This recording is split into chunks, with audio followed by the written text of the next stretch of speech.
Hi, and welcome to another episode of Fire Up. Look at the big crew I've got tonight. Oh boy, oh my.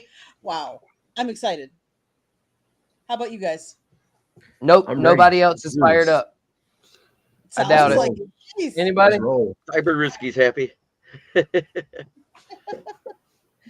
Yes. Listen, hey, I tell you what, I owe everybody a bang bang Southern Fried Gang and South Florida Tribune with Fire Up and Candy. We got Taylor, we got Jeremy, we got Samir. I can't wait. Y'all even got me over here in a nice polo, which y'all are lucky because I almost showed up shirtless. So Yeah, you y'all came don't mess with prepared. me tonight. Let's go, baby. We ready. Stay if my ready. You buddy- ain't got to get ready. If my buddy Gun Guy comes on, he's gonna say something. Say, take your pants off. These guns, Yeah, the gun show. Let's go. sun's out, guns out, baby. Oh, Jeremy, they want you to do a dog check. Joshua. There, you got it. Oh. Everybody's fired up, Cyber. No, if I was in the garage, I'd be How you doing, fired up. George? No, I'd be even more. Oh God, I would be We are like getting- slowly rotisserie chickening myself if I were in the garage. Well, Jeremy is back on the same night that NFL football is back. How coincidental is that? Yeah, it's amazing. You know, you have a conversation 2 days ago, and the next thing you know, oh, you're back. Yeah, well, some things happen and life happens, and Amen. anyways, we're glad to have you back. I am so- glad to be back. Good. So, JD, I don't know what you Good, I yeah, mean, I good to know meet you. besides all of you guys, Smoking Jeremy B and I did this show for a while. Oh, way back. But then Jeremy wasn't on our network for a while, and he's back, and JD and Taylor and Samir. I'm just happy. I got a good crew here that I'm excited to keep going the show with. It's funny because it was just before, it was Monday when I talked to Scott, actually, not Tuesday. And we were talking about the Tigers in general. And I said, if we're going to do anything, it's going to be a bunch of mid-level moves to revamp the bullpen and the starting rotation, because that's where we were failing. The bats all went cold at the same time, but we've seen with every team that had a month-long slump so far this season, the Mets, the Phillies, and the Guardians had month-long slumps. Some of them had 8, 9, and 10 win-loss streaks. I said, I'm not worried about that getting fixed. The bats will come back. It's the bullpen falling apart. So with that, since he's kind of taking us down that MLB road, let's hit it, because today was the end of the deadline for the trades. Anybody got any trades that you want to talk about that you found interesting, you think will really help propel a team, or you felt they should have done more? And Mark will get to that once we get to football, but we're going to start with MLB first. And yes, I am a Packers fan. I have a very distinct opinion about that, about a certain wide receiver that should have been in before Sterling Sharp, who's into the veterans have to put him in because he can't be voted in anymore. Torrey Holt should have got in before Sterling Sharp. Okay. All right, and so Candy, we're like you said, we're gonna start with the MLB draft, and so MLB I think. trades. You mean the trade Oh yeah, deadline? trade. No, Trade no, deadline. excuse me. Yeah. My bad. Draft, but hey, that did happen a few weeks ago. In my defense, That's so it. the yeah. MLB trade. So Candy, if I could, I wanted to play a little game. I saved all of the sports updates from my phone about the trades. And I wanted to just name a few, and I wanted someone to say, hey, that one really grabs my attention. Okay. Because for the most part, from what I saw, there were really like 2 interesting stories in the trade, and they really didn't have anything to do with the trade more than what they had to do with the team. The Have fact you know? that the You know what Twins let half their team go.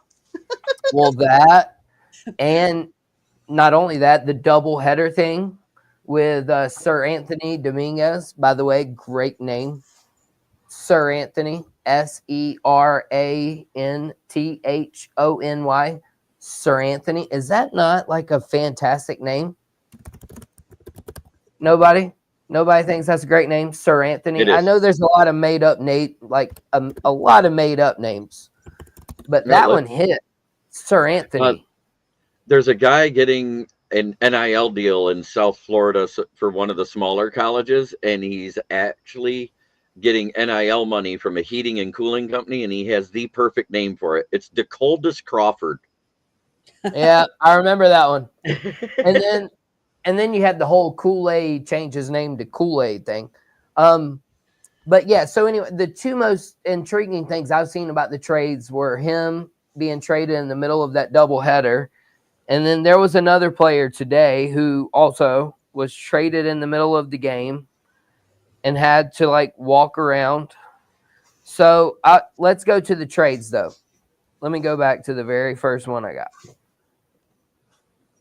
Let's see. Okay. San Diego trades for Miller and Sears. Mm-hmm. Not the shopping store, not Sears. It closed down a long time ago. But this Sears and this Miller are a closer and a starter, and they sent them to the Padres for number 3 overall prospect. I'm not going to try to pronounce that name. Leo Dallas DeVries. DeVries? That is, yeah, DeVries. There you go. Yeah, thank you, Taylor. Like Jared So- DeVries. Okay, so what do you think about that trade? Is that one, since you knew that name, Taylor, how do you feel about the Athletics sending the closer and the starter to the Padres? While the A's are selling, the Padres are contending. That's all I know. Right, but what about those players in particular? Do you any feelings about the players at all? No. No, you just knew his name. You Yeah. just knew how to pronounce it, DeVries. Okay, well, hey, Yep. Thank you. Appreciate that for sure. Let's see. So let me add to you, JD, since you're asking. Mason Miller, a starter, and JP Sears for a massive prospect haul. Miller, who is arbitration eligible through the 2029 season, gives San Diego an elite closer at a low salary, which is huge for a franchise under payroll constraints. Sears is also pre-arb and slides into the rotation, giving Preller the option to deal Robert Suarez and Dylan Cease in exchange for offensive help. Padres are making moves. You got to give them credit, Right. And there is an underlying theme here that we'll get to in a moment. Candy, you know the tweet I sent you earlier? Mhm. So guess what? The Padres, they're in contention, as Taylor said. They are looking to make the playoffs. And that is my interesting question coming up for this evening regarding these MLB trades. Because it's not like that in the NFL and the NBA. Like, you know which teams are contending because you see all these trades. All right, so we've cleared a few. Let's see here. How about the Philadelphia Phillies? Samir, you might have a thought on this. Oh yeah, How about definitely. the Pains me to say Philadelphia- this, but I really like what both the Phillies and the Mets did this deadline. The Phillies really needed some bullpen help, especially with Jose Alvarado getting popped for PEDs. He's not going to be eligible to pitch in the postseason. And the Phillies bullpen, the past couple of postseasons against Arizona and then last year Jeff Hoffman against the Mets, has kind of been their downfall. So I did like that trade for Duran, and I did like the move for Harrison Bader. He's I guess for the most part, reliable outfield right-handed bat, and that was one of the things the Phillies did need. This pains me even more, but I really do like, for the most part, what the Mets did with their bullpen. It's pretty clear that Steve Cohen, David Stearns, they're in the thick of it, and they want to go all in. Like they already had Garrett, Stanek, Rayleigh, and Diaz in that bullpen, and then you add two guys in Helsley and Soto who are flamethrowers. Yeah, that's going to be a dangerous bullpen come October. And I'm going to get into what didn't happen and what teams didn't make trades during my town That ain't happening. Sorry, Samir. I had to squash that. There's no way that's happening. So I like the two comments before that. I think that's pretty clever that Josh Dorr did. Breaking news: South Florida Tribune traded Pensman to RW Media in exchange for Smokin' Jay. That's funny. But yeah, as I was saying, go ahead, Samir. It's for me to say it, but I did like what Philadelphia and New York did this deadline, and I'll get into a little more what a certain other team in the NL East didn't do during my town. So, yeah, those are my thoughts. And I appreciate your thoughts, Samir. Apparently, people don't appreciate mine, but you know what? You're gonna get them. Yep. I'll tell you who's a seller right now, and you look at what they gave away today in the last couple of days, was the Minnesota Twins. They got rid of Castro, Duran, Paddock, Correa, Colombe, Bader, Stewart, Jackson, Varland. Total fire sale. What was that? They're selling. Their local beat writer says there's no house left. Yeah, it's just Buxton, and I think that's about it. I mean, seriously though, hey, can I ask? Because honestly, I haven't been tuned into the MLB since the Braves sucked a while back. Like, I know a couple of things about baseball at the moment, but not a lot. What was the Twins' record? I mean, they're not the Rockies. I know that. They were sitting in third place for a while. They were sitting in third place. What in the hell is that? They started out hot the first few weeks. They came out like gangbusters. The whole division was kind of being mid at the time. Like the Tigers came out and went 0-2 or 0-3 versus the Angels, and then lost the first game of the next series, and then slowly started to win series. Then you had the Guardians go into their slump because they all of a sudden jumped up. Then you had the Royals that were floundering between third and fourth the whole time. Now they're in third. The Twins are in fourth. And, of course, the White Sox, they never started.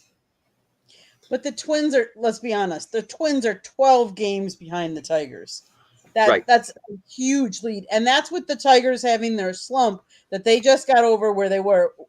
I don't remember exactly the record, but they went through a slump. 64 and 46, by the way. Right. But we were during that slump that you were talking about, we were 3 games under 500 during that month-long slump. Right. And we hadn't been that all season. And somebody says, is this the Tigers we're going to have the rest of the season? I was like, no, it's a slump, people. Look, the bats went – we didn't have a single player batting less than 240 at the start of the slump. Now we don't have a batter over 250. That's how bad it was. It wasn't just one player. It was the whole team. It was like they also were leading the league in the least amount of errors, and now we're down to where we're like 12th or 13th during that month-long slump. Skubal was the only guy that was pitching anything, and he just couldn't get any run support, which is why we still lost games with him. It was crazy.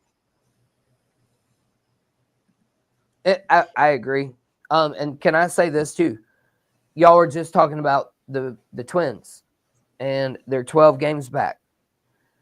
The Braves, they're 14, 15 games back, whatever it is now. I could scroll down here and find out. Let's see, Braves, 16 games back.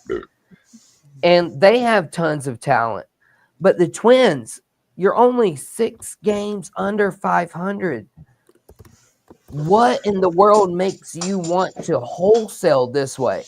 Because they got swept by the Chicago White Sox. That's what happened.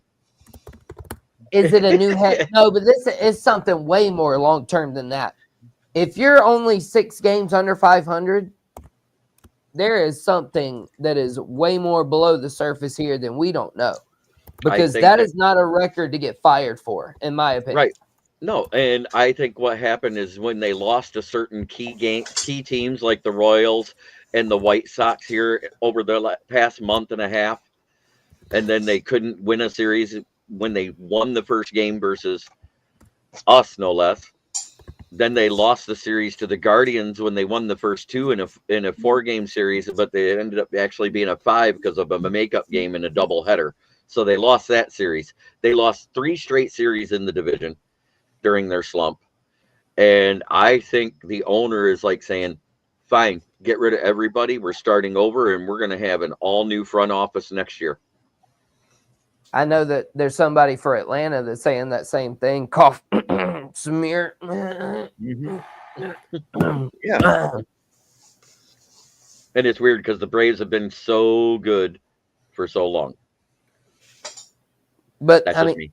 Yeah. they Overall, are, but not championships. yeah, I mean, division titles, a bunch of first-round exits. I mean, That's the way we see it.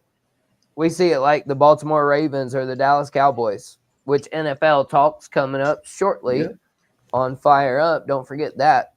So, Candy, you get back in here. What was your trade stuff? You give us a couple of your trade things to react to. The Brewers got another catcher. One of the big surprises, I think, was that the Marlins did not get rid of Sandy Alcantara. There was a lot of talk about that the last couple weeks, that they thought he would go. I don't know if it was maybe the slow start that he had coming back from his surgery and he wasn't performing as well, but his last outing he had 5 no-hit innings and stuff like that. I think that was one of the biggest surprises. Miami's not doing as bad as everybody thought they would. Like, they've been rebuilding, but they're doing a lot better. I mean, I watched them. They took 2 out of 3 games in Milwaukee. They went up to Milwaukee and took 2 out of 3. They're playing, they're gelling together, and they're playing as a team, and they're scrappy. You know, these are young guys. Now, the only trade that they did that I remember that they made is that they traded their catcher, Nick Fortes, and because they have prospects there, and they have some young guys that they're bringing up. But as far as other trades, I was surprised. I didn't feel like there was a lot of the big name movement. There wasn't much of that. A little bit here and there, but not as much as I would have thought. A lot of little dudes, a lot of not as well known, but I think.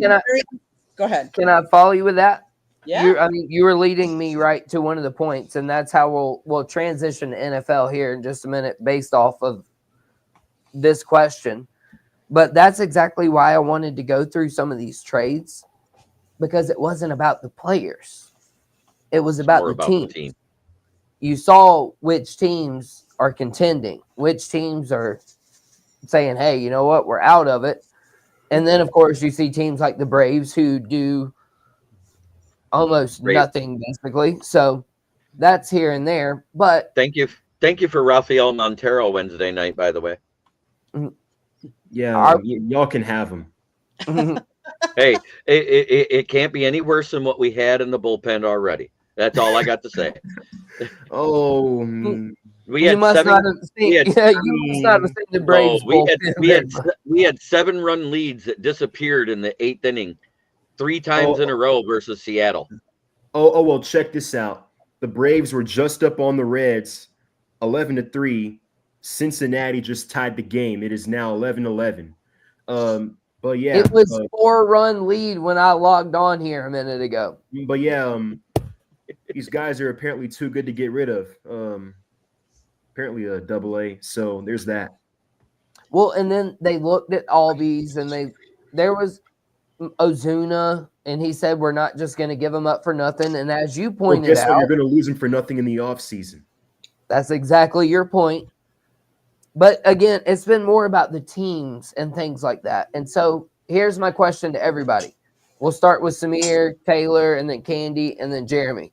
We'll go that way around.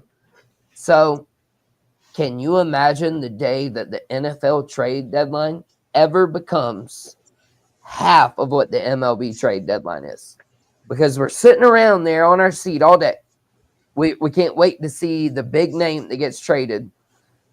And then the MLB, there's trades, but it might not be the big name always, but it's entertaining. I want to see it happen in the NFL. Am I wrong, Samir? You tell me. Yeah, I mean, for me, I don't ever see the NFL trade deadline becoming what the MLB trade deadline is for mainly two reasons. Number one, teams in the NFL really just don't tank. You may have some teams that are just flat out bad, but you don't really see NFL teams tanking. Like, yeah, you may have fans that want to tank for a higher draft pick, which I guess is normal across sports, but you know, your time as you usually like the average NFL career is like what, 2 or 3 years? Mm-hmm. So, I mean, NFL players, I feel like, are not going to tank. Organizations, coaches, front offices, they're not going to tank. And also, another reason is it is harder, in my opinion, to find and develop, homegrown talent in the NFL than it is for, say, in Major League Baseball. Because, NFL, you've got 53 roster spots. Major League Baseball, yeah, you've got your 26-man roster, but you've also got, the different farm systems in the minor leagues. And so I feel like from that standpoint, that's why you won't see the NFL trade deadline ever become what the MLB is, if that makes sense. Yeah, no. I just hate it for the NFL. Like, I want it so bad. Like, I don't know. Like, I'm literally, that's one thing The way it is. as a sports fan, like, I'm literally itching for the NFL trade deadline to be like that. So you're one of those ones that see all the clickbait articles from all the teams for the big trades that can happen. And you're like, please, just one. Oh God, there's so many, but no, I don't normally like. Oh, I mean, I remember when they said Shohei Ohtani might sign with the Atlanta Braves, and I was like, there ain't no way. They don't even pay their own players that much, right? Much less a free agent. Like, they'll let Freddie Freeman walk, Mark Teixeira, Brian McCann. The moment that it gets too expensive for the Braves, they're like, nah, I'm taking my American Express card back. The last one that they actually paid was what? Larry Jones? Yeah, Chipper Jones. Well, we did make Austin Riley the highest paid player in Braves history. He's 28 now. That was a mistake, but I'm talking about good players. No, just kidding. Hey, Jeremy, speaking, you say that about Austin Riley. So, before the season started, I made a post on Facebook, and I said, well, it was Barrett Sally's post, who does their radio stuff, and he had said something about the starting pitching, and I was like, if I'm a Braves player, this starting pitching scares the daylights out of me. And Austin Riley, his official Facebook page, liked that post. I have the screenshot of it on my phone. I swear. If I'm lying, I'm lying. But Austin Riley even knew that the pitching was going to be terrible for the Braves this year. Taylor, what's your take on? Do you think the NFL should have trades like MLB?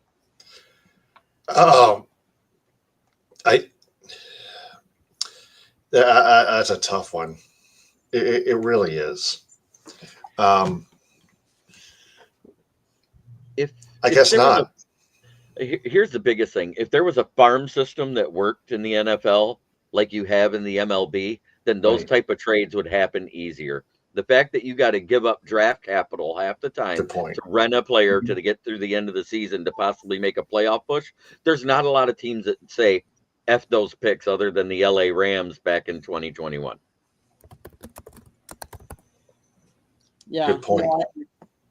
Yeah, and I think that's kind of what I was trying to refer to earlier, because you've got 26 players on the MLB roster, but you've got, some really good young prospects that you can trade away.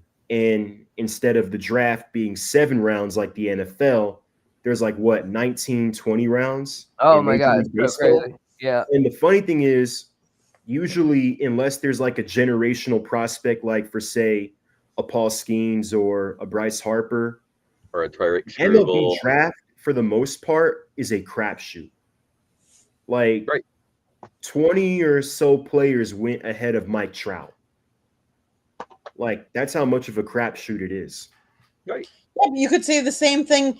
Tom Brady was drafted in the 6th round. 5 rounds of players went before him, and yet we're gonna say he's the GOAT of quarterbacks in the NFL. Like, I get but that.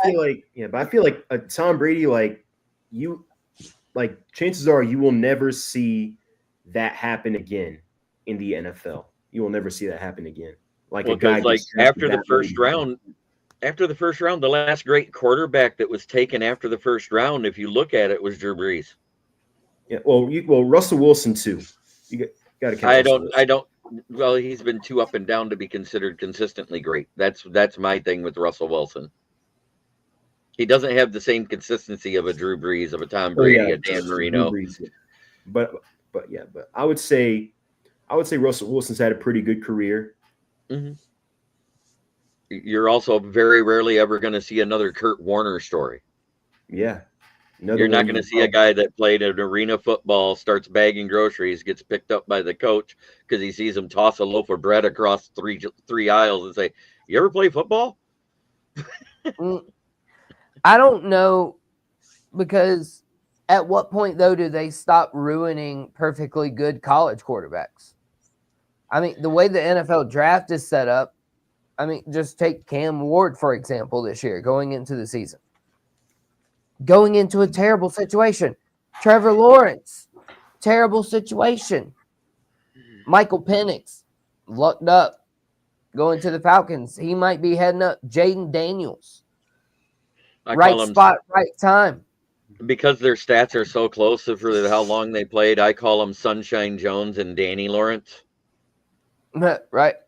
But these guys, yeah, I mean, when are we going to stop ruining college quarterbacks, though, by sending them to terrible NFL teams? I mean, yeah, it's what do you expect? It's a catch-22.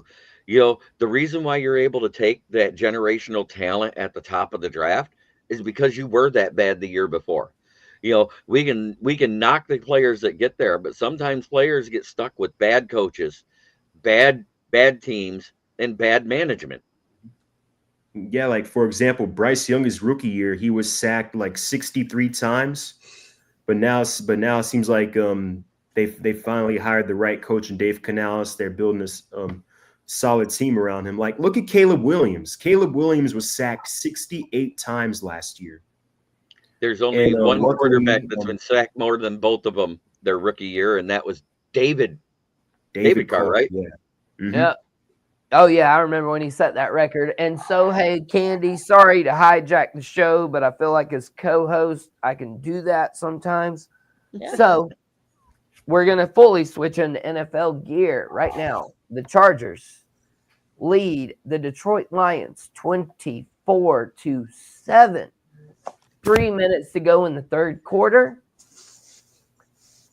I know we're going to talk AFC North and NFC North, but I have to say this about the AFC West really quickly. There ain't no way you can't tell me that is the best football conference in the NFL this year. There's three of them. There's three of them. West? And I don't say it's the AFC West, the AFC North, and the NFC North. Those are the three toughest divisions, period. And anybody that doesn't think so didn't pay attention to last season. Right. And then here, and I'm going to pass it right off to you guys. This is all I'm going to say about it. You've got in the AFC West, the Kansas City Chiefs. I don't even need to say anything. The Denver Broncos, though, with Sean Payton, Bo Nix, made the playoffs last year. The Chargers with Harbaugh that close has the best winning percentage of all active NFL coaches the moment he stepped back into the league. I believe in the Chargers. Who's got it better than us? Nobody. I trust in Harbaugh. I trust in him for the Chargers. And then think about the Raiders being taken over by Pete Carroll. The AFC West hands down, great conference. But I'm going to let y'all transition. So whoever wants to start, raise your hand. I don't care. But let's go from the AFC West to the AFC North and talk about the other Harbaugh. And we'll segue it all in together really nicely here on Fire Up. So my breakdown of the AFC North, Baltimore Ravens are more than likely winning the division. The second place is up for grabs. It's whether Cincinnati or Pittsburgh can finally pull their heads out of their butt and start winning playoff games again. And then the Cleveland Browns, better luck next year. For the Browns, I agree. They've got to figure out, and I'll never say this really honestly ever, that one player's fate is determined by another. But I feel like Shedeur Sanders, his fate is going to be determined by what the Browns think about Dillon Gabriel. They drafted him higher. I feel like he's going to be more of the priority. And it depends on if Dillon Gabriel plays well or not as to if Shedeur ever even sees the field for the Browns. Did you not see the report? I'll expand upon that. They just did a report about who's playing at quarterback in the first preseason game, and they said that Shedeur Sanders will be lucky to take snaps in the 2-minute drill to end the game. That's wild. Yeah, that's crazy. You would have to think. Okay, so Kenny Pickett, the Browns quarterback room. Oh my goodness, man! You got Joe Flacco. Kenny Pickett. I know who they are. I mean, my goodness, Joe Flacco, Kenny Pickett, Dillon Gabriel, or Dillon. Words are hard. Dillon Gabriel and Shedeur Sanders. And on their depth chart right now, he's 5th behind an injured Deshaun Watson. That's how their depth chart, their first depth chart came out. I forgot about that guy. Yeah, because I saw a report the other day on Twitter that Shedeur has taken 0 snaps with the first team in training camp. Yeah, he did in rookie camp and he did in OTAs, but at training camp he's only been playing with the thirds and the people that are projected to be practice squad people. Yeah. But yeah, it's like Cleveland, they've got some solid pieces obviously, but overall just a bad roster all around, and it starts with the recurring theme, which is the lack of direction under center. And while I do like Mason Graham as a prospect, I just still don't like the concept of basically passing on a generational talent in Travis Hunter, kind of like, again, what you did with Julio Jones in 2011. And the guys that you picked after him, none of them really panned out. But overall, Pittsburgh, I feel like they got better, but they also got older. Like Aaron Rodgers at 41 is still better probably than any quarterback they've had basically since Big Ben. DK Metcalf is better probably right now as a wide receiver 1 than George Pickens, but again, he's older. And I kind of feel a little iffy about the Jalen Ramsey trade. You give up Minkah Fitzpatrick, a younger safety, for a 30-year-old corner. And you get Jonnu Smith, so he reunites with Arthur Smith. Apparently, they're already using him in the backfield. Got PTSD from that. But yeah, I think they're using him more as a full. Did I read they're using him more of a fullback back there for Jonnu Smith? Yeah, that's what I read. Like they're putting him in the backfield, giving him some jet sweeps. He did that once here. But yeah, Cincinnati, we know their offense is elite. No question there. Question is whether or not they can play some defense. Sam Hubbard retired. They did release Jermaine Pratt, who did end up signing with the Raiders. They fire Lou Anarumo. They hire Al Golden. They draft Shamar Stewart. His holdout just ended. They seem to have finally agreed on a contract. Still haven't paid Trey Hendrickson. So the question is, can really Al Golden get the most of what's there? But yeah, my pick to win the division, along with my Super Bowl pick, is Baltimore. In my opinion, they have the best roster on paper, up and down. They have Zay Flowers, Of course, they got Derrick Henry, even at 31, is still one of the best 2 running backs in the NFL. I'm telling DeAndre you, Hopkins is older, but still reliable. But I want to talk about their secondary. So going in, they had Marlon Humphrey, they had Kyle Hamilton, they have Nate Wiggins.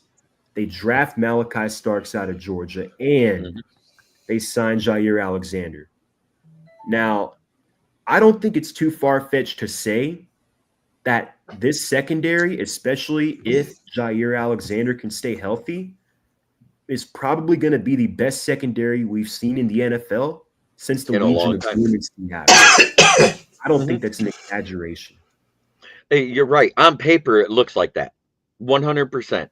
But you had the biggest if in there you got, because all it takes is for another 8-game season for Jair Alexander, and that nickel spot becomes a liability. The other thing you're forgetting about is that they just lost Isaiah Likely, more than likely for the season. Yeah. So that's a big blow, considering he was that big red zone target and stretch the field guy. For a tight end move to the slot split end for wide receiver routes rather than up close to the line. Because let's face it, he couldn't block a wet paper bag. Right. Hey, so Taylor, where do you land on the Ravens and their secondary? What do you? I mean, do you trust the other hardball? I still do. I still think the Ravens will win the AFC North. It would still be tough to tell if they win the Super Bowl or not, but or the AFC championship. We'll see what happens. But right now, I'm just focused on them winning the division. Right. Hey, That's it. can I ask? I think you this guys is their this year. too? I think this is the year Lamar gets over the hump. Yeah, he's got to Just get got over that his feeling. Josh Allen post-traumatic stress disorder, and Josh Allen has to get past Patrick Mahomes' traumatic stress disorder. And that's exactly what I was about to ask you guys. Can I ask this, and then I'm going to use it to move over to the Bengals? What do y'all think about Lamar Jackson not winning the MVP last year and Josh Allen winning it? What do y'all think about that? I mean, everyone's got their own opinion. I think Lamar should have won it, but I do too. I think he should have won it. it is what it is. I think what they do is they say that the same player can't win it too much. The NBA is guilty of it because LeBron would have way more MVPs if that were the case. Oh, yeah. Well, I mean, Peyton Manning won it like, 5 times, 6 times? And that was before they started to get to the point where it's like, oh, no, we got to start highlighting other players, right? I mean, hey, chat, you guys chime in too. We've got plenty of you over there. Madcraft, P Digits, Mark, all of you guys, thank you for being here. I know. I swear I heard the exact same thing from Ravens fans last year. This is the year Lamar would win it all. I heard it the year that he got hurt and missed 3/4 of the season. Lamar's going to be the MVP this year. Until I see him do it, I can't say he'll do it. I'm like Missouri. I'm the show me state. And he had Derrick Henry last year. I mean, talk about the two most fierce running threats in the backfield. Yeah, but the reason why I'm so bullish on them is that we have to remember, if Mark Andrews catches that pass against the Bills and then doesn't have that turnover the week before, they beat Buffalo. And in my opinion, I think they beat Kansas City. I don't know if they beat Philadelphia, but I definitely think they would have put up a much better fight than Kansas City did against Philadelphia. The issue with them is that they are just not a clutch team in January. Like the past couple of years, Zay Flowers fumbles against the Chiefs. Then last year, as I mentioned, the turnovers, Mark Andrews drops that pass. Like the plays that teams like the Chiefs have made over the years, the Ravens haven't. I love that take by P Digits there. I believe Lamar can, but the record is skipping. Anyone have a penny? That's funny. P Digits is one of my resident comedians. Him and Mattcraft. Hey, so Mattcraft has a good question. And You know what, Candy, if I may, when he has a good question, we'll address it. Are we good with that? Yeah. Of How do y'all, so Taylor, let's start with Taylor. This is a question from a listener that he asked me he wants us to address. How do you feel about Cam Ward being the most ignored number 1 overall pick ever? He was asked about the reports that he was at the building at 5:30 a.m. every day and the last to leave. When asked why, he said, I watch my dad get up at 4 a.m. every day to go to a job he didn't like. The least I can do is wake up and go to a job that I love. And I expect that from my teammates too. Wouldn't you want to be here? What are your thoughts on Cam Ward being ignored, but maybe a sneaky hard worker? I'm really confused. I don't even know, to be honest. All right. Well, Samir, how about you, buddy? About him being the most ignored.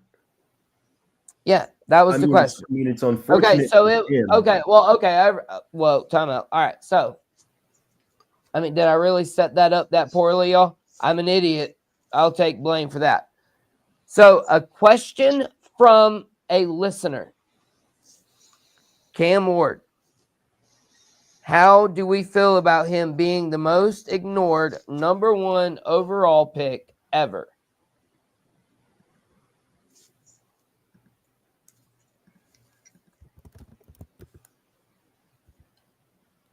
And at that point, okay, we will go ahead and we'll move on to the Cincinnati Bengals. Can they avoid going 0-2 to start the year? Can they avoid going 0-3 to start the year? I don't know. Jeremy, Candy, does anybody at this point have anything to say? Yeah. AFC North preview. If anybody, here's the thing with the Bengals, all you got to do is stop them from scoring 30 points because their defense will give up 30 points. You stop them from scoring 30 points, you beat the Bengals. Mm-hmm. And I'm not saying it's easy to do. What did they average? Like, weren't they like the 3rd highest scoring team last year with like a 27.8 points per game? So 30 points is the point break. Because every time they scored 30 plus points, they won. And the rest of the games where they didn't, they lost. Yeah.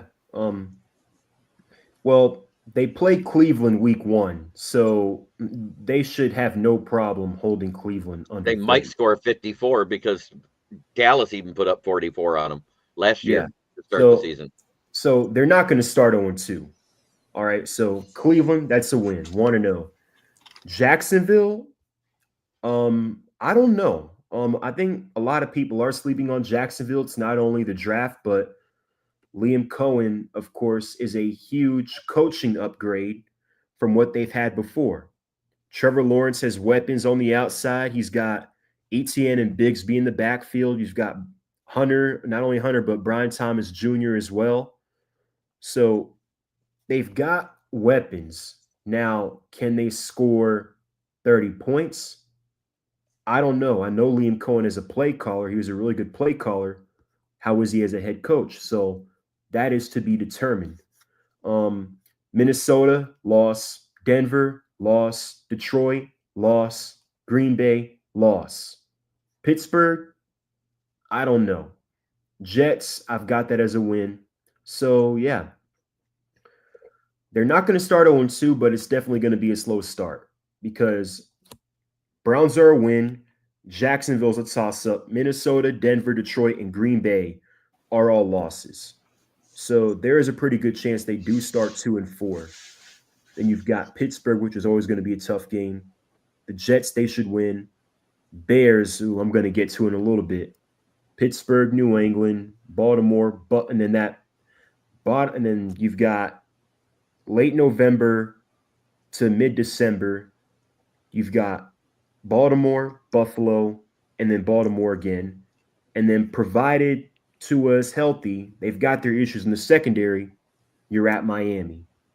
So I don't know about Cincinnati. Again, as I mentioned earlier, if they can play a lick of defense, they can be a playoff caliber team because that offense is going to score points.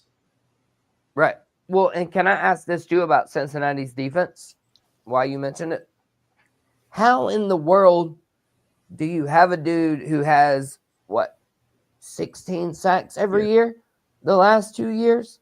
How do you have somebody like that and suck on defense? Yeah, well, The biggest thing on defense is a pass rush. Mm-hmm. Make it make sense. Yeah. Samir, can you make it make sense? Or Again, Jeremy, either one? Yeah. Yeah, well, one good player doesn't make a good defense. It Right. would help if you didn't let the best safety in the NFL walk out the door. The Right. previous year. Yeah. Jesse Oh Bates. yeah, absolutely. Like you don't let a guy player. like Jesse Yeah. Bates, a homegrown talent like that, walk out the door. Right. Oh yeah, I agree. But yeah, I mean, to the one player doesn't make a defense. Yeah, I understand that part. But But if you have him getting 14 sacks a year, that should mean the other offenses have to pay attention to him. And they don't. You know what I mean? It's just like, yeah, let him eat. We'll beat you other ways. So yeah, to your point, that just means they have holes everywhere else, right? Yeah, I think like 20% of their cap is allocated toward Jamar Chase and T. Higgins. Is that correct? I saw that somewhere. Is that accurate? They just paid them something a absurd. boatload. Yeah. A boatload they paid those guys. So Taylor, what you got any more thoughts about the Browns? They're the factory Bengals. of sadness, and they'll never make the playoffs. Period. Anything else about the AFC North? No. Jeremy, y'all, I'll let y'all, anybody, Candy, somebody, take over. AFC North. AFC North. I mean, the Try it Ravens in a bow. the Ravens are going to take it. Let's face it. I mean, they're the overall complete team in that division. Steelers, they're getting an Aaron Rodgers that we all face it. He went from an okay situation in the Packers to the Jets, where we thought he'd be in a good situation, but quarterbacks go to kind of die over there, But is he going to have a resurgence now going to the Steelers and the team that they have assembled? Remains to be seen. He's a changed guy now. He's married. He's in love, but none of us know who he's married to. Bengals. It'll be interesting to see because they have kind of a tough schedule. And the Browns, yeah, well, they can't decide. They want to have 5 quarterbacks on their roster. Come on, really? They've got like 4 running backs as well, and one of them got arrested. That's crazy. But yeah, I think it's really the Ravens. It's the Ravens to lose. Let's put it that way. Yeah, I could agree. Anybody else got anything? AFC North? I kind of just broke it down to basics to start. I think the Bengals and the Steelers are fighting for second place. I don't think the Browns can climb out of the basement and the Ravens have it on lock unless barring injury. Yeah. The only one I could see coming for the Ravens would be the Bengals. I don't trust Aaron Rodgers and the Steelers. I mean, TJ Watt, a guy that they just paid. I mean, he went sackless like the last 7 weeks of the season last year. Didn't he? Can anybody confirm that? Like he was a non-factor. Non-factor for the Steelers. Yeah, he was hurt or something. He wasn't very good. And then the Browns, yeah, no go. The factory of misery. Is that right, Taylor? Factory of sadness. The factory of sadness. Sorry, my bad. But yeah, the AFC North. And the last thing about the AFC North. Shedeur Sanders, Deion Sanders. How about that? How about the great news that Deion Sanders got the other day, y'all? Yeah, it's great to hear. That was fantastic. Because I know he's had some health issues for a while now. I know even when he was coaching Jackson State, he had to have a couple of his toes amputated. So Yep. I think anytime you hear that he is cancer free, that is, of course, always good news. Absolutely. And that, again, that's why I wanted to mention it. It's a dirty C word of mine. I've got plenty of them. You know them all. I've said them a million times, but cancer, absolutely a dirty one. And I thought he was retiring.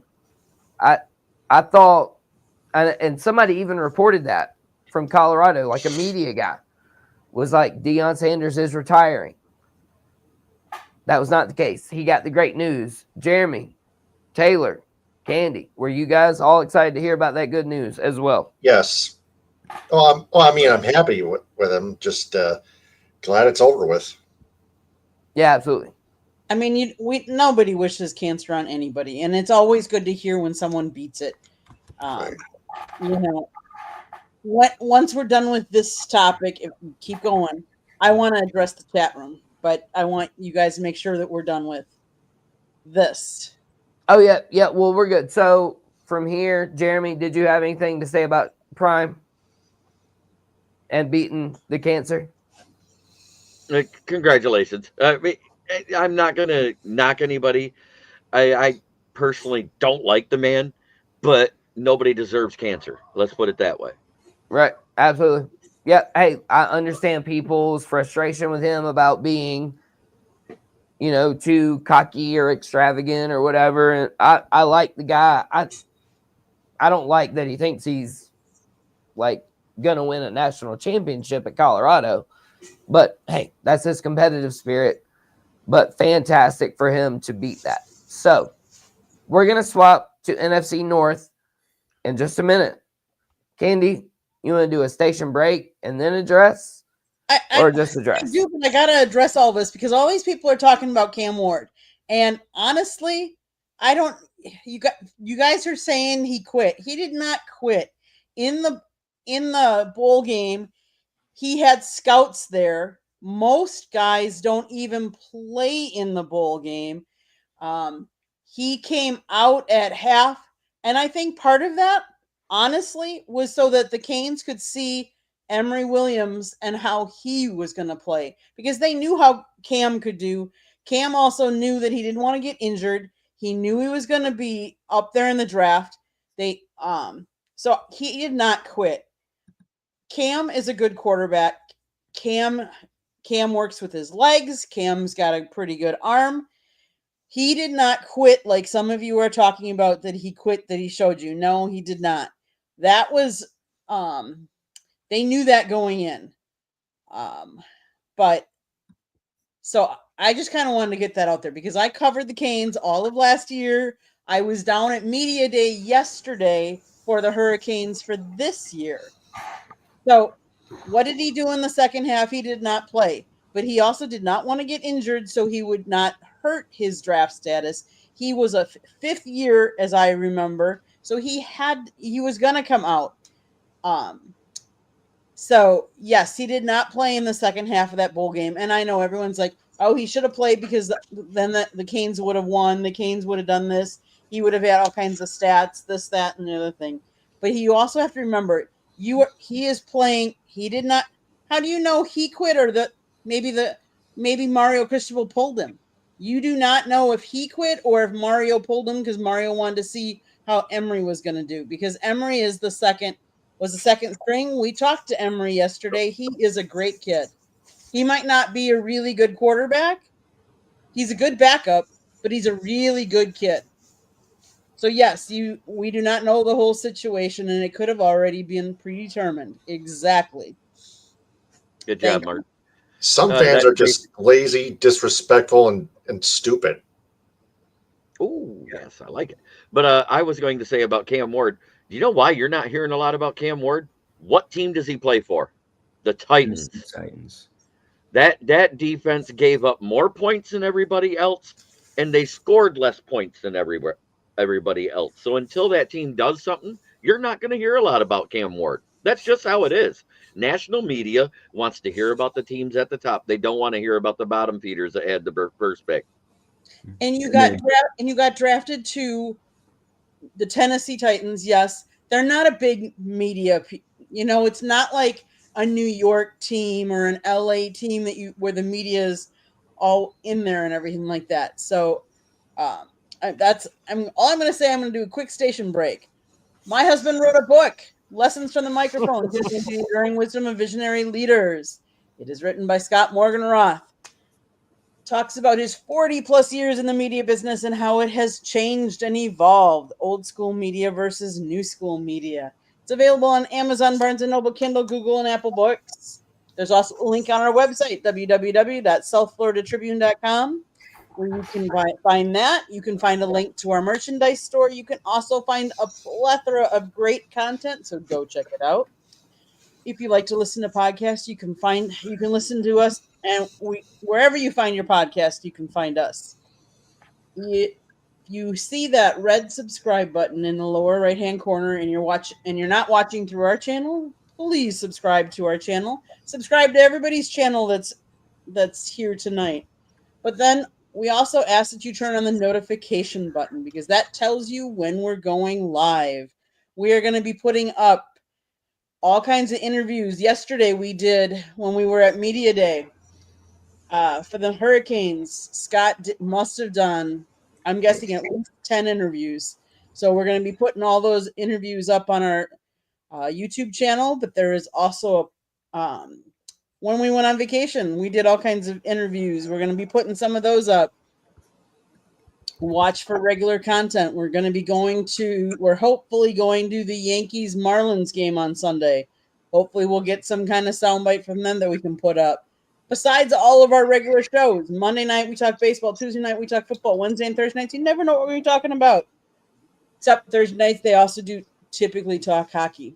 But if you want to advertise or sponsor any one of our shows, please call Scott, 954-304-4941. And if you want to be on a guest on the show or have topic ideas, you can always email us at southfloridatribune@gmail.com. Okay, back to the rest. What else are we talking here? the NFC North. NFC North. Mhm. That is up. The NFC North. I'll tell you what. Let's get Taylor. Let's let him start it off. Taylor, give us everything that we need to know to spurn these comments for the NFC North. The Bears, the Packers, the Lions, and the Vikings. And go. The Lions, they addressed Tate Ratledge as a replacement for Frank Ragnow. Tate Ratledge has been doing spectacularly at training camp. Jared Goff, of course, and his offense loved the way that new offensive coordinator John Morton is scheming things with ball security and playmaking. Their defense, of course, they've suffered a few. The North Division is hockey. PJ, just step back a bit, please. He's just trolling. He's trolling.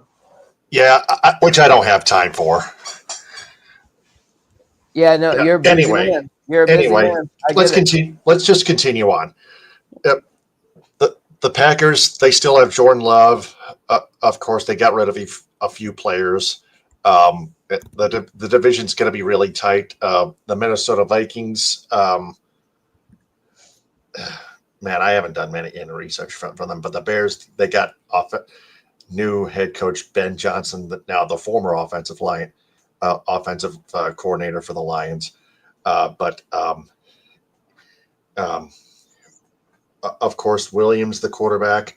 But anyway, I still think the Lions will take the division by a close margin, but you still got to play in the playoffs. The Lions learned it the hard way last playoffs against the Commanders at home. It doesn't matter what seed you're in, play the damn game, period. Mm-hmm. Play the game. That we'll talk about that later on. What else, though? You got anything else about the Vikings, the Bears, the Packers, or the Lions? That's it. That's all I have. I'll pass it on to whoever. Yeah. Okay. So NFC North, yum. yeah, so with the Yeah. AFC North, so Detroit, yeah, they lose Zeitler, they lose Ragnow. But I did like the Tate Ratledge pick for them. I liked him when he was at the University of Georgia, and I think he, in due time, he will fill in nicely for Ragnow. I don't know if he'll be as productive of a player Ragnow was, but I think he will be a good fit for them. They did draft Tyleek Williams, defensive tackle, in the first round as well. So those two kind of headline their draft. As you mentioned, they lost Ben Johnson to Chicago. They lose Aaron Glenn to the Jets. Now they have John Morton and Kelvin Shepard, respectively. They are returning nearly all of their offensive weapons. You've got Goff, Montgomery, Gibbs, Laporta, Amon-Ra. J-Mo had his first career 1,000-yard season. He was finally able to get on the field consistently. They add DJ Reed to their secondary, which did need some help, outside of Branch and Joseph. They re-signed Derek Barnes, and it looked like they were in position to make another deep run, make a run at the Super Bowl. But unfortunately, they had some injuries, especially on the defensive side of the ball. You have Hutch as the headliner, but you had Anzalone, Ali McNeil, Carlton Davis. And I do believe, I'm not saying they would have beat Washington, but I do believe that if they were healthy and if they had those guys for that game, then maybe there is a possibility that that game against Washington doesn't happen the way it does, because people talk about the turnovers. They scored 31 points that game. So offense did their part to win that game. Defense couldn't stop Jaden Daniels at all. No answers whatsoever. Minnesota, they are returning basically nearly the entirety of their starting lineup from last year. The big question is JJ McCarthy, but Kevin O'Connell just seems to have a way with quarterbacks. You saw what he did with Sam Darnold. I think Kirk Cousins had the best year of his career in Kevin O'Connell's offense. And heck, in 2023, he was winning games with Josh Dobbs. Pulled Josh Dobbs off the street, came here to Atlanta, and won a game. So, and then you've got Green Bay. They're talented as usual on both sides of the ball, as they have been for a long time. Jordan Love, I think, will be the X factor for them. He had a great second half of 2023, took a step back last season. Can he get back to that level he did in the second half of 23, and why they gave him that big contract? They did draft a wide receiver in the first round for the first time since 2002, Matthew Golden. Mhm. And They didn't even do it for Aaron. right. And the part that is so intriguing about that is that they have a wide receiver room filled with guys that are high ceiling guys, but are not consistent, like not number ones. Like you have Watson, Dobbs, Reed. So, but they need a difference maker on the outside. Can he be that difference maker? Defensively, they did lose Jair. The issue was whether or not he could still play, obviously, but he just couldn't stay on the field. But I still think their secondary is in good shape. They have McKinney, they have Javon Bullard, they have Nate Hobbs. Notably, linebacker Quay Walker, he's another product of the University of Georgia. First round pick for them a couple years ago, had his fifth-year option declined. So this is a big year for him. It's a prove-it deal for him.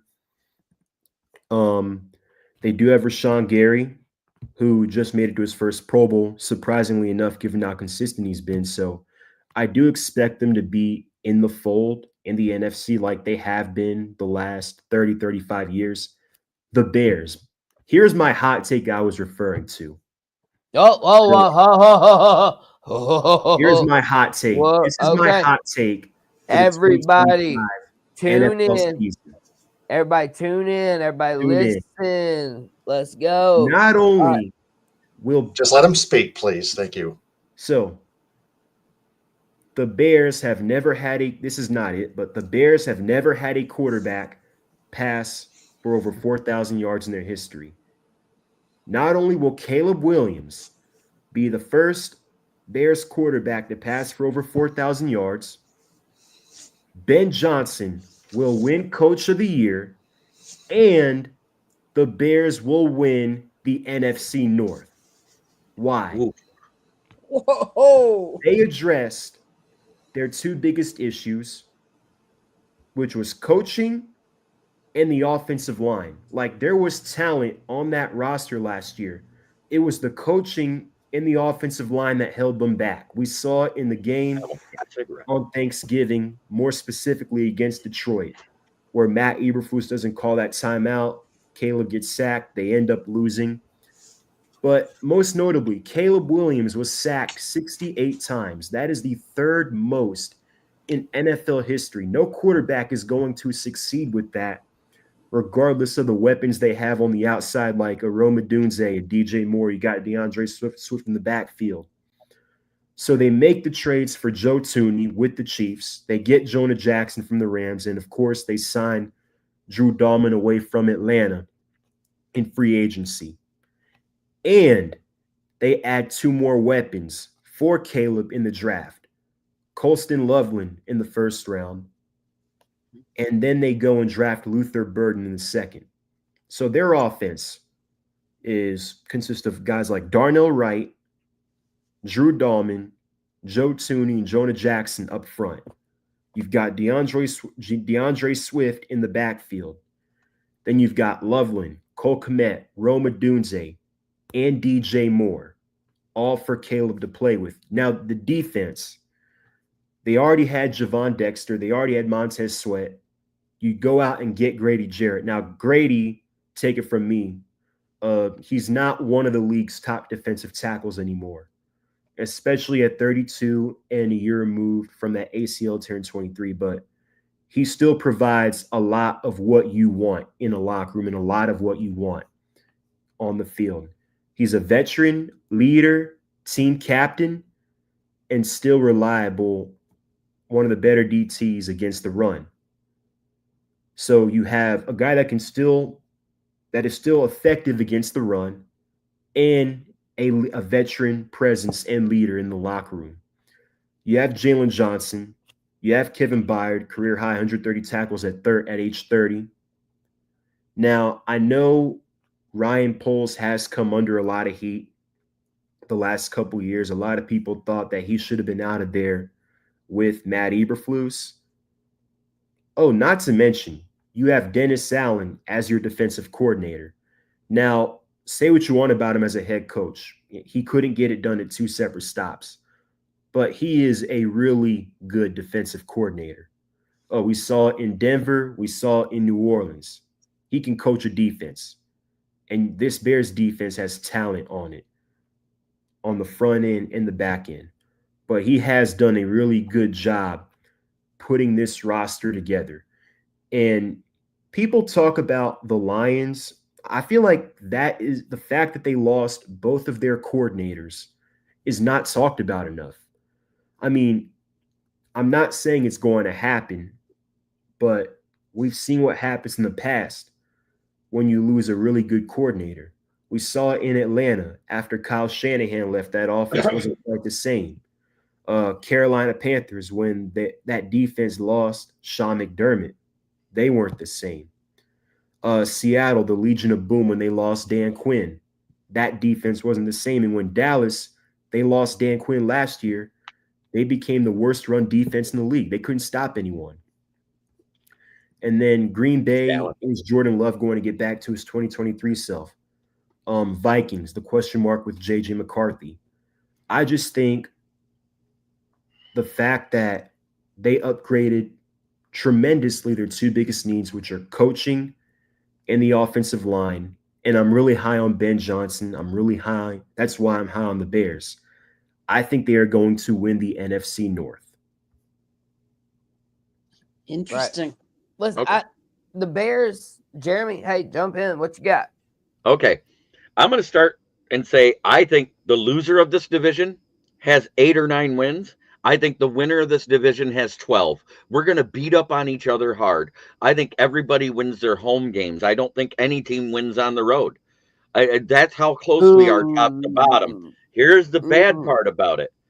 You said a couple of questions about key teams. The Packers' biggest question is they didn't address the pass rush, which was the worst in the NFL last year. It was even worse than the Lions, and people made fun of it. Number two, they also lost Jair Alexander.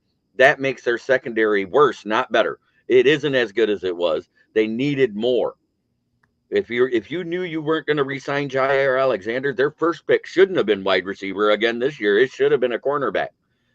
That's just my opinion on it, because losing Jair Alexander, when he's on the field, he's a top 10 corner.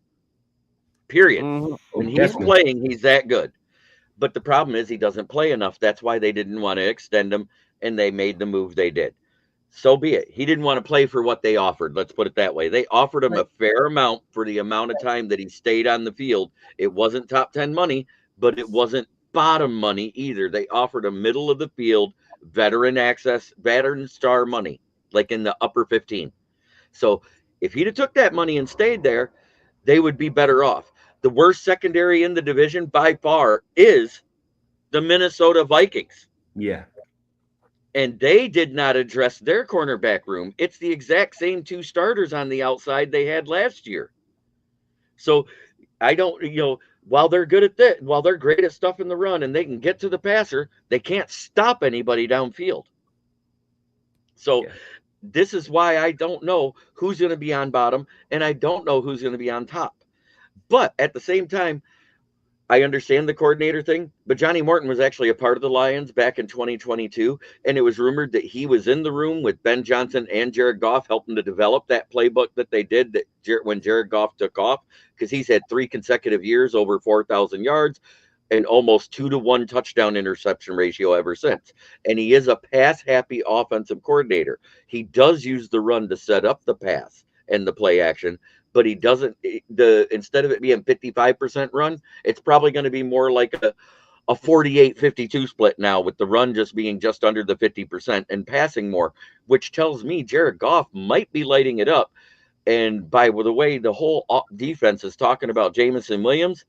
If it wasn't for Terrion Arnold hitting him so hard that he knocked his helmet off with a chest hit the other day, that guy might have ran for 4 touchdowns in that game, that practice game. So I think the Lions offense, I think it's still a great team. And our defensive coordinator that we have now was actually a part of that Aaron Glenn group. It's Calvin Shepard. So it's not like the only thing we did was he added a linebacker to the scheme. Instead of the 4-2-5, we're running the traditional 4-3 again. It'll be interesting.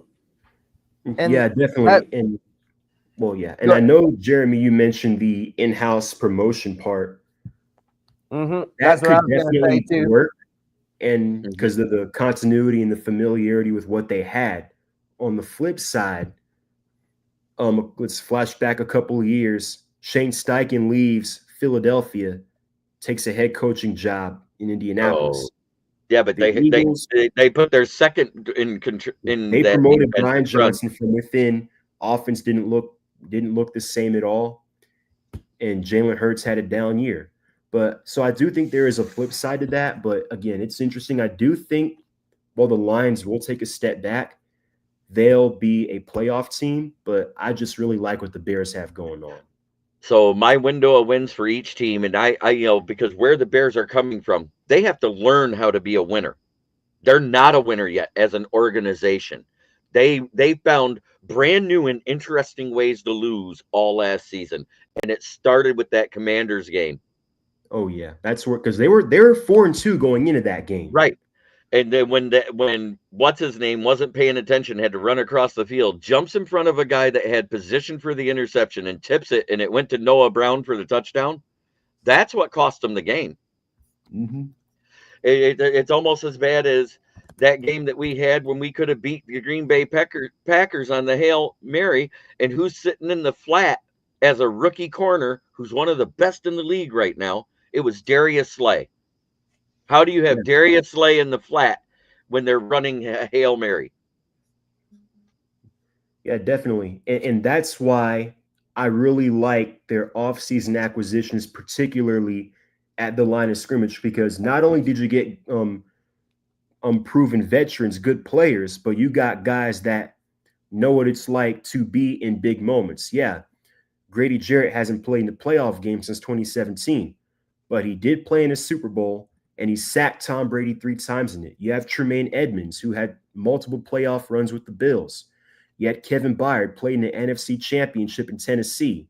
You've got Joe Thuney, who's won Super Bowls in Kansas City. Jonah Jackson, who's been on several playoff runs with the Rams. So, and then you've got, yeah, he's a rookie head coach, but Ben Johnson knows what it is like to coach in big games.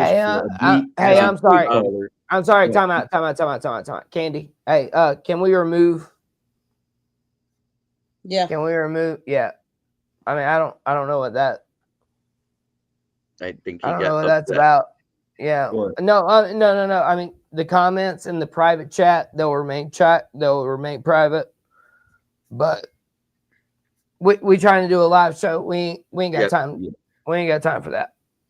Yeah. But at the same time, I think the window of wins for the Chicago Bears is they're not going to go below what they had last year, but I think it's more in the 7 to 10 range because they got to prove to me they can get past 11 and 12 wins.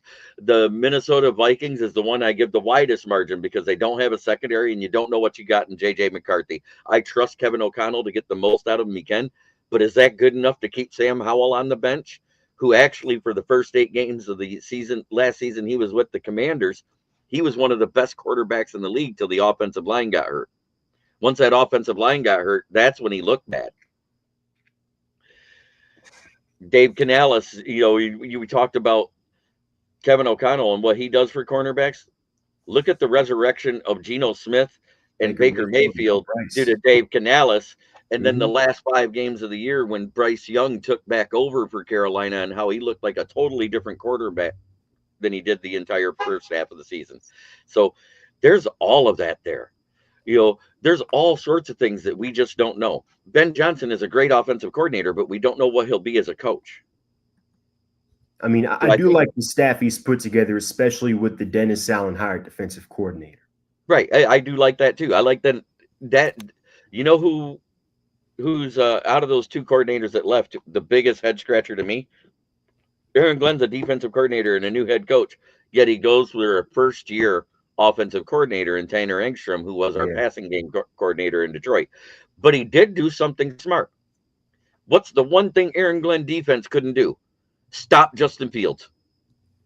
We got that man ran all over Aaron Glenn's defense because he doesn't use the blitz. And that's the biggest thing I heard about Calvin Shepard is he likes to blitz. And here, can I chime in here real quick if I could? Yep. So there's one thing I've heard about Justin Fields. I've heard it on National Sports Talk Radio. A caller called in and apparently had a tidbit of information. I think I've even told Samir this before, where Justin Fields apparently is on some kind of seizure medication. Mm-hmm. Yeah, I feel like that's kind of known. I think that's been known for years, actually. Yeah, right. Even before he was drafted.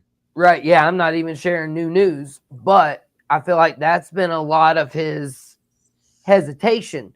So if you don't put him in an offense, though, where he feels like he's having to think a lot versus react and just do what I need to do, I feel like that could be his big issue for Justin Fields. So I think Aaron Glenn, knowing him, is going to put him in a great spot for the Jets. But can Caleb Williams and Ben Johnson do that for the NFC North? That's what we're talking. Can Ben Johnson put him in that position? Can Detroit? Can they just recycle? Next man up. You lost 2 coordinators. We see it happen all the time.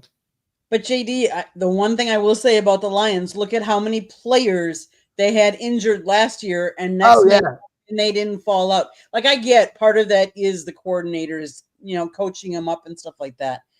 But Dan Campbell's not going to let his coordinators not coach up his team or let them drop off either. I will say one thing. Yesterday, one of the questions I asked one of the coaches down at Miami, who's the running backs coach, out of all the coaches in the NFL, who do you emulate most, and who would you like to be more, or you're more like? And he said, Dan Campbell. Now, here's one more thing about that NFC divisional game that we lost versus Washington. Everybody forgets their first 2 drives, they didn't score any points. Why? Amik Robertson was on the field. Once he broke his arm, we had no secondary left because we had to put Khalil Dorsey and Kendall Vildor out there.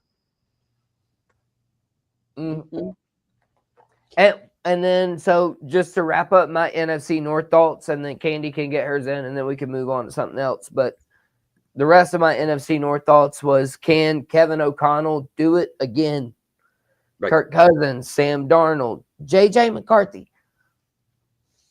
I don't know that he can. I've got Packers winning the conference. I've got Detroit literally maybe even with the same record.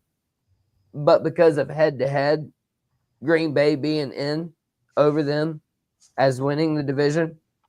So I've got Green Bay, Detroit in a tie. I got the Vikings in third and the Bears in fourth. And the same as Jeremy, you mentioned it. 3 games apart. I say the same thing for the NFC South. The bad part is that the NFC South, I think the winner will have 10 and the loser of it all will have 7 wins. 6 or 7. Same way. Yeah, they'll win more that way for sure. I think the Bucs are still going to win that division, but their outside the division schedule is so brutal. Yeah. If you look at who they got to play on the road and everything else. Don't tell Samir, but I'm kind of leaning Atlanta right now. Well, I mean, Jeremy, it's understandable. The Falcons have looked good on paper. We have looked good on paper, 2023, 2024. But you could argue that we should have won the division or could have won the division both those years, but whether it be bad coaching gaffes or bad quarterback play or whatever it is, we just can't seem to get out of our own way and just finding new ways to lose week in and week out. We can't seem to get out of our own way. So it's understandable. And I like our chances of winning the division. We went out and addressed our biggest need, which is the pass rush, which has been our biggest need for the last decade. But understandable. We've got to prove it. We've got a quarterback, while I'm all in on him, he's only played in 3 games. But we've got offensive weapons. We've got a mix of veterans and some young guys with high upside defensively, but we've got to go out and prove it. I've seen some Falcons fans be up in arms about us being ranked 25th in Fox's power rankings. I wrote an article about it. You've seen people up in arms about the Falcons only over under being only at 7.5 wins, but why should we get the benefit of the doubt? What have the Falcons done to earn that outside respect?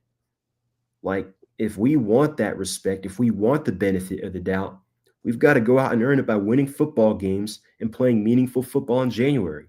So that's understandable. I'm on Atlanta. I don't necessarily. I'm so torn. I literally as a Falcons fan, I just don't trust Raheem Morris. I really Amen. Don't. I was praying to God you'd say that, because I think that's your biggest downfall right now is Raheem Morris. Your previous coach wasn't that bad, but he had no talent there, and they whoa, no. Oh no! Arthur Smith was terrible. Terrible. Arthur Smith was terrible. But Desmond Ridder. That's all I got to say. Desmond Ridder. Facts. But and then Kyle Pitts being like Julio Jones, gets a ton of yards between the 20s and develops an allergy to the end zone. I mean, the guy's had 4 touchdown passes in his careers now.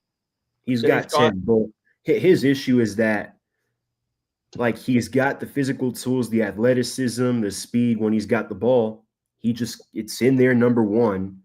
Like, there's footage of him clearly checked out during plays. But number two, he's just never been a good route runner. Like, when he was in college at Florida, he would just run right by guys. But you're not going to do that in the NFL. The players are a lot better, a lot faster. You can't do that in the NFL. He's got to be a better route runner. And this is a prove-it year for him. The last year of his rookie deal, whether it be from the Falcons or another NFL team, if he wants a new contract, he's got to prove it this year. So that's all I got to say about Kyle Pitts. But yeah, I like what we have on paper, but it's just hard when the guy that you don't trust is the guy leading the operation, whether it be from mishandling Kirk's injury last year to the team, especially defensively, like failing to get off the bus. Week 18 against Carolina, a must-win game. Bryce Young comes into our building and puts 44 on our head in a must-win game. And we lose that game because our head coach's supposed specialty or strong point didn't even show up. And then, of course, you have the way the game was coached against Washington, the end of that game. So it's just things and like where – And you guys were leading that game, right, in Washington? Right. Against Washington? It was tied. Hey, and I'm sorry. Hold up. Time out.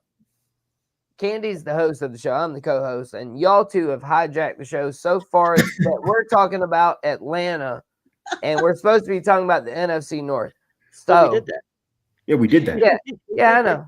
But that. Well, wait a minute. Y'all can go. We all did that.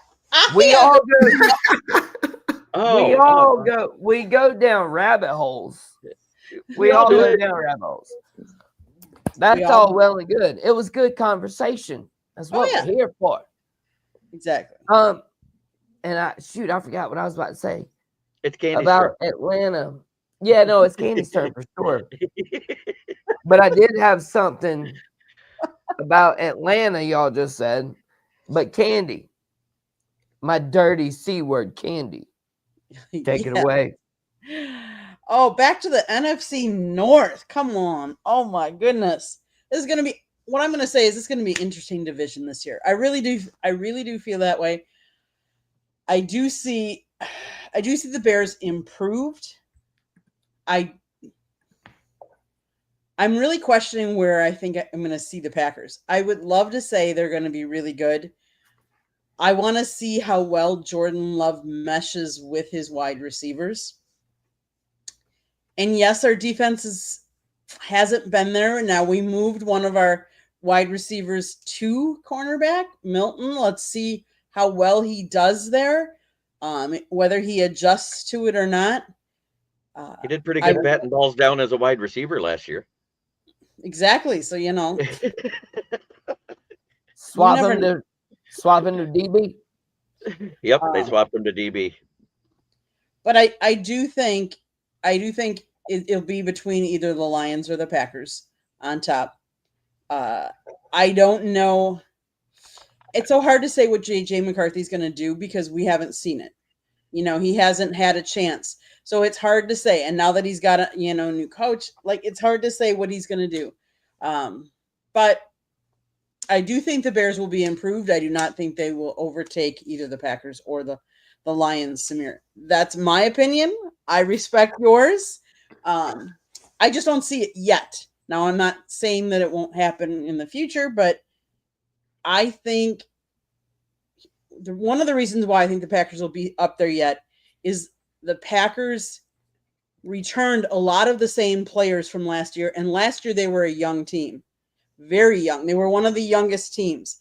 And so I think when you return that and you have the cohesiveness and you have the speed, because normally the younger you are, the more speed you have, I think they'll still be very good up there. So I think this will be a tough division. And not that it hasn't been, because they've always played each other tough. Because let's face it, the oldest rivalry in the NFL lands in that division with the Packers versus the Bears. That is the oldest rivalry in the NFL. So Samir, it might be our two, my pick and your pick. But last year, it was Lions that took it. So it'll be good football. I'm just excited for it. Mm-hmm. This time we're all just excited for football at this point. Apparently, let's see, where did the comment just go? Somebody said, "Hey, what is up with this live? It's like everyone somehow has a contact high." or they're infected with the sillies. Hey, I like to have fun when I talk football. I mean, yeah. I like to have fun, period. I mean, if I'm not here to have fun, what in the hell are we doing? Exactly. Golly. And then, oh yeah, somebody mentioned DJ. Who? DJ Uwe Ungale. Yeah, Uwe Ungale. He completely all. missed on his last name. It should have been pronounced ukulele. Ding, ding, ding, ding, ding, ding. That's all I got, folks. I'm out. Did we complete our NFC preview? I think so, Candy. At this point, I think so. But if anybody else has something to say, please say it. Because otherwise, I would say let's switch over to My Town. We might as well do that because we all know that that's a segment that. And since I think I have talked the least, I'm going to go first. Go ahead. Exactly. So one of the things that really disappointed me last year was the Wisconsin Badgers football team. Now, for those of you that might know or don't know, the Badgers ended their 22-year bowl streak last season. That was the longest streak in all of college football. And they did not go to a bowl last year. Now you wonder why. So I thought it was really interesting because what they decided this year during the offseason is that they thought the culture wasn't there with Luke Fickell and the Badgers, that they weren't gelling together and playing as a team. So Wisconsin players only needed to go through their phones to provide evidence that they're fixing the culture issues that led to the end of the Badgers' 22-year bowl streak last season.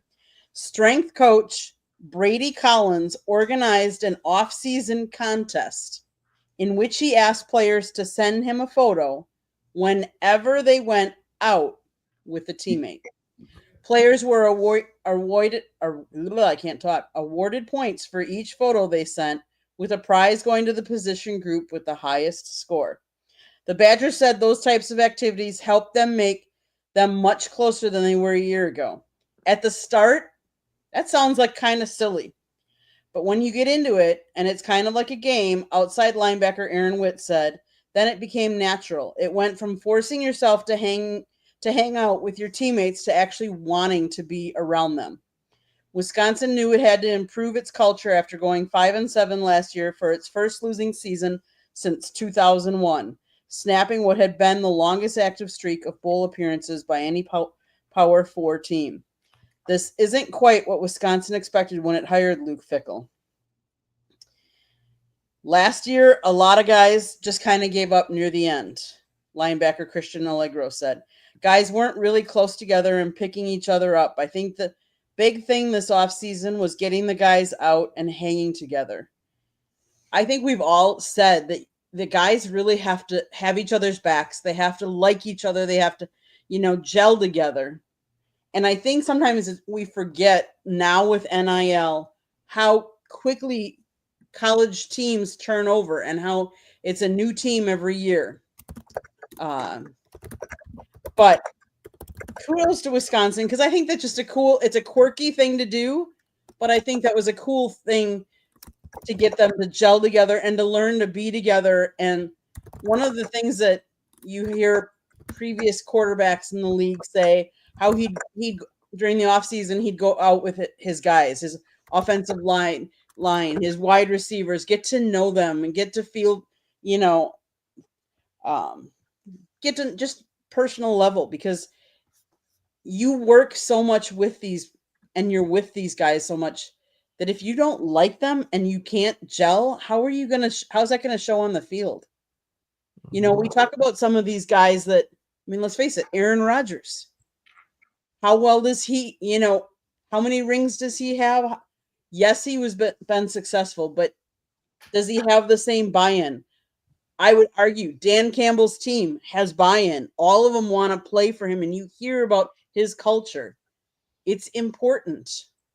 Hey, Them Dan Campbell people, man, they bite your knees off. It's That's another what show. he said. That's the name of my channel. Kneecap biting with the Motor City Lions. You kneecap biting mother lover. Yes. Family show, people. Eyes up here. Y'all thought I was going to say it, didn't you? So one of the quotes, the best teams in football are the closest teams, offensive lineman Joe Brunner said. They might not be the most talented, but the closest teams are what creates success on the football field because you trust one another. I don't think I've ever been this close to defensive guys on the team, and that's pretty special. So I look forward to seeing how that translates to on the field. Hey, That's you mentioned a dirty C word. Okay. Chemistry, Culture. culture, That's a pretty commitment, colorful C word. I like chemistry. complacency. I didn't say that. That's a bad word. No, what? No, that Jeremy, I've got a whole list of them. We'll have Oh, to talk nice. about that. Yeah. Samir over there typing furiously. Fast and furious, Samir. Samir, you got anything for your town or your parting take? Yep. So very quiet on the Hawks end of things since the summer league ended. Falcons training camp started.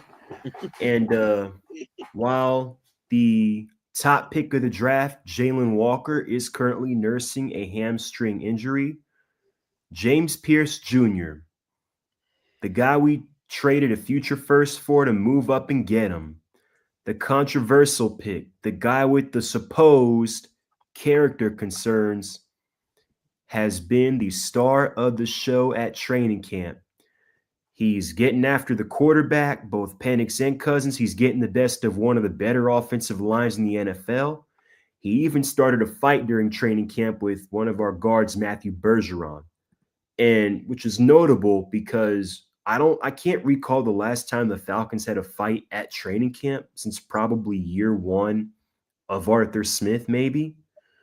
And the reason why it's so different is because for years, yeah, we've had good players like, a Grady. We had AJ Terrell. We had Babineau. We've had, a Brent Grimes, and we've got Jesse Bates now. But this is so different because for years we have needed a guy with edge on it, with a little bit of edge on this team. Figuratively, we've needed an a-hole on this defense for years. And it feels like we finally have one. Hopefully it translates over to the field. Michael Penix has looked better as training camp has progressed. There were issues with misreads. He had a couple of dropped passes on day 2, but he has looked better progressively as training camp has gone on, even though he took a small step back today, went over 3 in the red zone, including an interception. But overall, he has gotten progressively better. Xavier Watts, 3rd-round pick out of Notre Dame. He's getting some runs with the ones. Ruka Rororo, the Clemson product. We drafted him in the 2nd round last year, traded up to get him. He's going to be filling in for Grady. We're going to need him this year. And seems like he is, from what I've heard, getting pressures, getting sacks regularly, constantly. Arnold Ebiketie, Zach Harrison apparently stopped a couple of runs. So, yeah, Billy Bowman has gotten some runs with the ones. So there's a lot to look forward to on that end with Falcons training camp. There is excitement again in the Falcons fan base, as there is with any other NFL fan base with the start of the season. Now let's get to the elephant in the room. The flaccid clown show of an organization, the Atlanta Braves. The Atlanta Braves organization is a joke. I never thought I'd be saying this about them. During my lifetime, they've usually been a consistent playoff contender. Now, what they do with it is a different story, but you never got the vibes of dysfunction or a lack of direction. Even during the rebuild years in 2015, 2016, 17, you never got a vibe of dysfunction. You never got a vibe that this thing's got no direction and the people in charge are asleep at the wheel. Well, we've got it now. People have different opinions on what needs to happen, what players need to go. When Snit retires, who's going to be the next manager? But I think it's evidently clear, and we are at this point. Alex Anthopoulos has to go. We've got to get him out of here. At some point, people have to be held accountable. And accountability, seemingly for years, has been an issue in this organization. Whether it's continuing to put the same players who don't deserve it in high leverage positions, Snit barely changing the lineup, the general manager seemingly dodging the hard questions from the media. All they throw at him is softball questions, not the hard questions. With the job he has done the last 4 years. 2022, first round exit. 2023, you had a bad deadline. First round exit again. Mind you, again, to the same team, the division rival Phillies, after a 100-win season. 2024, okay, you made the Chris Sale trade. All right. You signed Ronaldo Lopez. Okay. Another bad deadline. Nothing besides trade for Jorge Soler and Luke Jackson, whose arm has been cooked the last couple of years. Right. First round exit. Yep. Hey, Samir, hey, I'm sorry. I'm gonna have to cut you off, bro. Hey, we're getting close on time. We've got Jeremy. He's got a little something he's got to deal with. We're gonna have to get him out of here, and we've got to be out of here in like 15 minutes. Yeah, that's fine. So sorry to cut you off. Bottom line, Jeremy, it's time to move on. Yep. I hear you on Alex. Yep. Jeremy, what you got, brother? Well, even though the Lions got their butts whooped with their backups tonight, because that's what this was a display of backups. We did have a couple people shine. Ahmad Hassanin, a 7th-round pick, managed to put together 3 tackles, 1 solo. Isaac Tesla, the 3rd-round pick we traded up for, that was rumored that the Bills, the Saints, and even the Rams tried to move up to that 70th pick to get, had two targets for 2 catches and 43 yards. So that's a big plus that 3rd-rounder isn't wasted. Other than that, there isn't much to talk about. Grant Stewart did a great job and got a strip sack fumble, but he had trouble when he tried to return. He averaged 31 yards, but he fumbled the ball to give the ball back to give up a quick 7 to the Chargers early in the game. So that went down to 34-7. The Tigers, on the other hand, are tied for the best record in baseball still, leading the division by 9 games. They picked up Chris Paddock on Tuesday, who pitched on Wednesday, went 5 innings, gave up 1 earned run, and had 7 strikeouts and 0 walks, which that's what they said he needed to work on. And if you actually look at the team he came off of, the Twins, that team's leading in errors in the entire league, is another reason why they're selling. So if your defense isn't helping you protect, guess what? You can't win, and you will give up runs, because once they get on base, eventually, once they get past the next base, they end up becoming your earned run. So we picked him up. We picked up closer Kyle Finnegan from Washington, because our closer hasn't been doing his job. We've lost games in the 9th inning that were close. We also picked up Paul Hurd. We picked up Paul Sewell, Rafael Montero, as I mentioned earlier in the show. So we were effective getting doing exactly what I said, getting mid-level guys that weren't doing great on bad teams, but they were playing on bad teams. I'll leave it at that. Jeremy, why don't you let everybody know how they can get a hold of you and support you, and then we'll let you sign off, and we'll finish wrapping up so you can take care of what you need to take care of.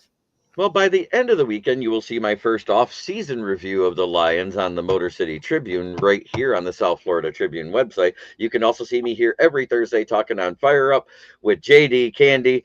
I hope Samir's back next week again, because I enjoyed it, and whoever else you guys decide to bring in, because it's a blast just talking sports in general. Then you can find me on my channel, which is Kneecap Biting with the Motor City Lions, where I go live anywhere from 7 to 9 times a week, Monday through Friday at noon, Wednesdays and Thursdays are my other two shows that I host myself. Wednesday is the NFL Roundtable Talks, and Friday is the Lions Fan Cave Chat, where I invite podcasters and other fans of the Lions in to play. I'm also a part of the Huddle Sports Network, and I am on the Huddle Sports app on Roku and Fire Stick. Sounds good. Thanks, Jeremy. It was good to have you back. It was great to be back. We'll see you next week. Sounds good. Thanks. And yep, Jeremy, it was a pleasure to meet you, good sir. You can find me at Southern Fried Sports JD on YouTube. If you send me a screenshot, you are subscribed. You will be registered to win a $25 gift card to the business of your choice. And Samir, I wanted to apologize. I'm sorry I had to cut you off there, man. That was fine. I love your passion. You literally, man, you can talk for days about it. I love it, man. You never are just like, man, I don't know. I ain't got nothing to say about it. You nail the passion part of being a fan. And that is what we're going to do on Fire Up and Southern Fried Sports and everything in between. I'll share this big news. I told Candy the other day, I'm going to be the host of a college football kickoff show this year. Thank God for football. For whatever reason, they think that I can host a college football kickoff show. So by golly, that's what I'm going to go do. And I am excited about it. I'm amped up. I'm always amped up, man. It's just fans. We just talking. We having a good time. Ain't no reason to get mad. Ain't no reason to get upset. Be kind. Be blessed. Not stressed. And just be kind to one another is about all I've got to say about it. At the end of the day, Miss Candy. Samir, I know you wrote an article. I'm going to be putting that up hopefully yet tonight. But how can people find you and support you besides here? You can find me on Twitter. My X handle is below HCL_Samir2401. So you can find me there. I post a lot of content there. I post some of my articles there. I try to post some clips from this show there as well. So that's where you can find me. Awesome. Let me do my last go around. Of course, my husband wrote a book. Can I say that first real quick? You sure can. Her husband wrote a book, not my husband, but her husband. He did.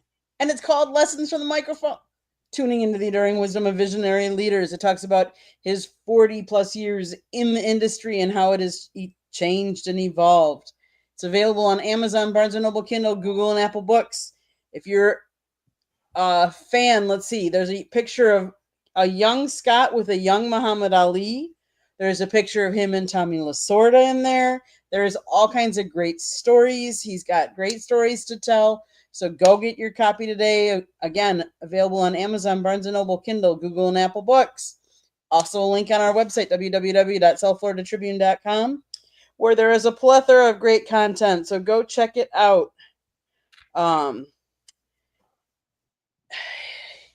If you want to listen to any of our podcasts, you can find us wherever you get your podcasts. Monday nights on 108 Stitches Baseball Talk, we talk baseball. Tuesday nights, Inside the Pigskin. Wednesday night, Sports Exchange. You never know what we're going to be talking about. Thursday night, Sports Wrap. And then Fire Up. Fire Up, you just never know what we're going to be talking about. Although we do tend to talk about a lot of football because we all like the football stuff. But if you want to advertise or sponsor any of our shows or all of our shows, call Scott 954-304-4941. And if you want to be a guest or have topic ideas, you can email us at southfloridatribune@gmail.com. Any last minute thoughts? Just as you said, reach out to us. Okay. If you've got, I think it was Men's Mental Health Month, Women's, I don't care. Whatever. If you need something, reach out. as the kids say, my DMs are open. I can talk sports, real life, whatever. So we appreciate Taylor and Jeremy, Samir, Scott, Candy, anybody associated with Greenville Sports Media, South Florida Tribune, everybody in between. We love you all. We hope you have a great night. Be blessed, not stressed, and bang, bang, Southern Fried Gang. Thanks, Yeah. everybody. It's a pleasure as always. Tune in next week. As Southern Fried said, my DMs on Twitter are open. I like interacting with my followers. You want to talk sports, pop culture, life, whatever it is, I'm open on Twitter. So, as always, I will see you next week. We appreciate everybody in the comment section commenting and supporting the shows. Love the interaction. And one last thing, we have two divisions less next week that we have not covered. The South AFC, no, it's the West. The West. We have not Yeah. I was about to say we got 4. Don't know. I missed one. So yeah, West. Yep. Yeah, West. Exactly. So with that being said, everybody have a great weekend, and football is starting. Enjoy. Thanks, everybody. Good night.